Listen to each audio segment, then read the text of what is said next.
거룩한 복음입니다. 주님 영광 받으소서. 그때 예수님께서 길을 가시다가 마테오라는 사람이 세관에 앉아 있는 것을 보시고 말씀하셨다. 나를 따라라. 그러자 마테오는 일어나 그분을 따랐다. 예수님께서 집에서 식탁에 앉게 되셨는데 마침 많은 세리와 죄인도 와서 예수님과 그분의 제자들과 자리를 함께 하였다. 그것을 본 바리사이들이 그분의 제자들에게 말하였다.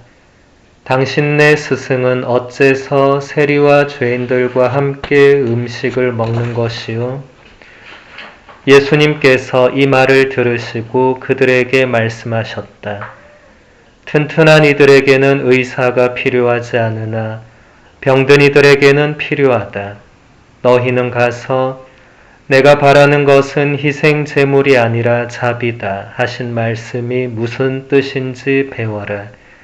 사실 나는 의인이 아니라 죄인을 부르러 왔다. 주님의 말씀입니다. 그리스도님 찬미합니다.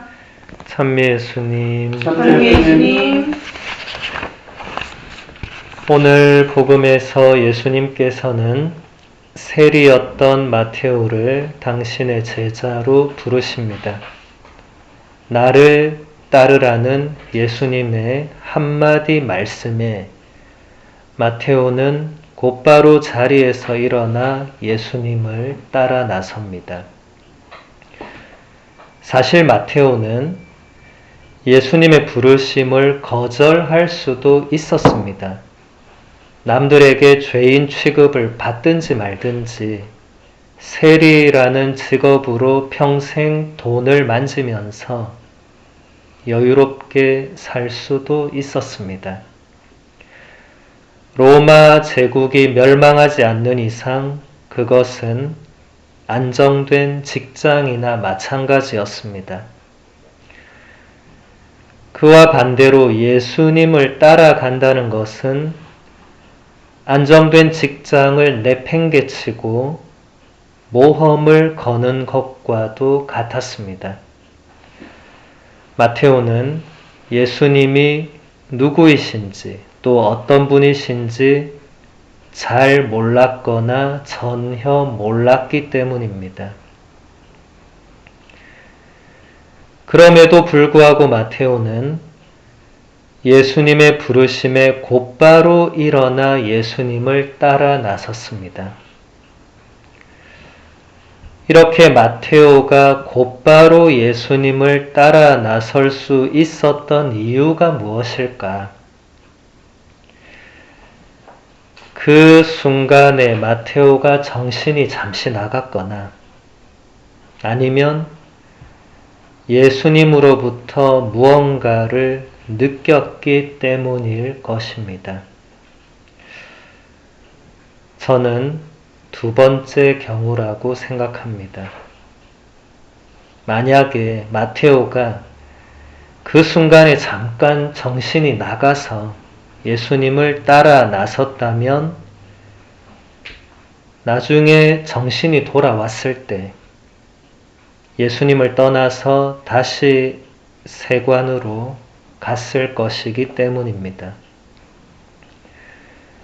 하지만 마테오는 다시 세관으로 돌아가지 않았을 뿐만 아니라 오히려 예수님의 말씀과 행적을 꼼꼼하게 기록해서 우리에게 자신의 이름으로 된 복음서까지 남겨주었습니다. 예수님은 세리였던 마테오를 당신의 제자로 부르셨을 뿐만 아니라 오늘 복음에서 보신 것처럼 많은 세리와 죄인들과 함께 식탁에 앉아서 음식을 드시기까지 하셨습니다. 예수님의 이런 행동은 세리와 죄인들에 대한 하느님의 용서와 하느님 백성의 품으로 돌아오는 복귀를 동시에 표현하는 대단히 놀라운 행동이었습니다. 하지만 자기 스스로 의롭다고 여겼던 바리사이들은 예수님의 이런 행동을 전혀 이해하지 못했고 받아들이지 못했습니다. 그래서 예수님의 제자들에게 이런 질문을 던집니다. 당신네 스승은 어째서 세리와 죄인들과 함께 음식을 먹는 것이요? 예수님은 이렇게 대답하십니다. 나는 의인이 아니라 죄인을 부르러 왔다. 예수님의 이 대답에서 우리는 이런 질문을 해볼 수 있습니다. 누가 의인이고 누가 죄인인가? 바리사이들과 율법학자들은 율법의 계명을 충실하게 지키는 자신들이야말로 의로운 사람이라고 생각했습니다. 그리고 그렇게 살지 못하는 세리와 창녀들, 병자들, 가난한 민중들은 죄인이라고 단정했습니다. 종교 지도자들이 그렇게 했기 때문에 세리와 같은 사람들은 자신이 실제로 저지른 죄와 아무 상관없이 사람들로부터 죄인 취급을 받았고 본인도 스스로를 그렇게 생각했습니다. 이것을 잘 보여주는 일화가 루카복음서에 나오는 바리사이와 세리의 비유 이야기입니다. 예수님께서는 스스로 의롭다고 자신하며 다른 사람들을 업신여기는 자들에게 이 비유를 말씀하셨다. 두 사람이 기도하러 성전에 올라갔다. 한 사람은 바리사이였고 다른 사람은 세리였다. 바리사이는 꼿꼿이 서서 혼잣말로 이렇게 기도하였다. 오 하느님, 제가 다른 사람들, 강도짓을 하는 자나 불의를 저지르는 자나 간음을 하는 자와 같지 않고 저 세리와도 같지 않으니 하느님께 감사드립니다. 저는 일주일에 2번 단식하고 모든 소득의 11조를 바칩니다. 그러나 세리는 멀찍이 서서 하늘을 향하여 눈을 들 엄두도 내지 못하고 가슴을 치며 말하였다. 오 하느님, 이 죄인을 불쌍히 여겨 주십시오.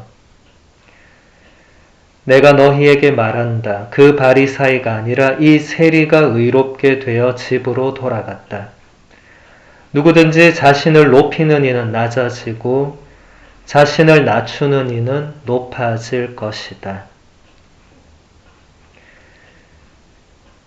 여기서 나오는 바리사이와 세리의 기도는 둘 다 똑같이 오 하느님으로 시작하는데 그 내용은 완전히 다릅니다.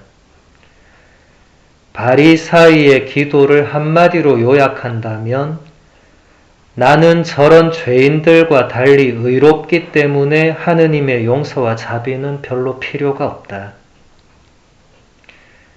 그래서 바리사이는 하느님께 아무것도 청하지 않습니다.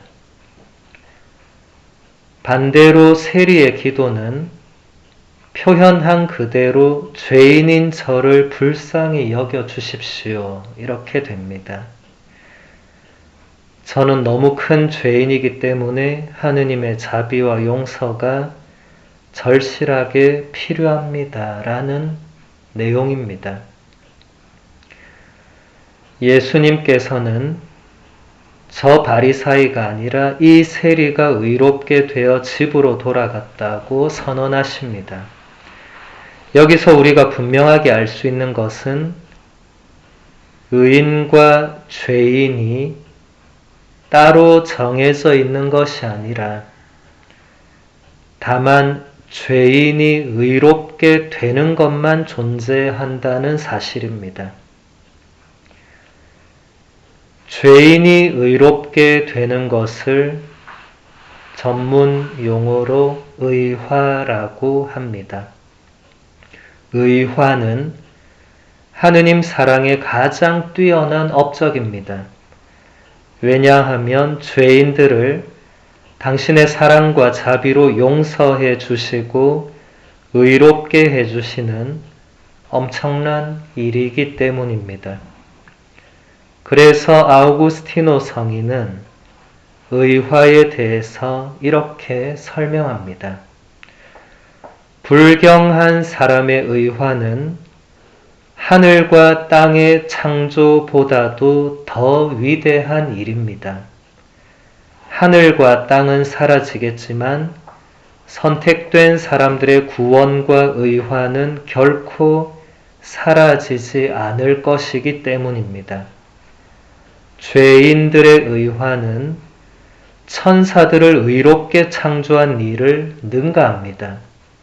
왜냐하면 죄인의 의화가 하느님의 더 큰 자비를 드러내 보여주기 때문입니다.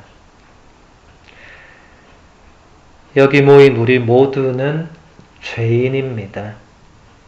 우리 중에서 스스로를 의롭다고 생각하는 사람은 아마 없을 것입니다. 죄인인 우리는 세리처럼 하느님, 죄인인 저를 불쌍히 여겨주십시오 라고 하느님의 자비와 용서를 간청해야 할 것입니다. 그럴 때 우리는 하느님께 의롭다고 인정을 받을 수 있을 것입니다. 세리의 마음과 기도가 우리의 마음과 기도가 될 수 있도록 미사 중에 주님의 은총을 함께 청합시다.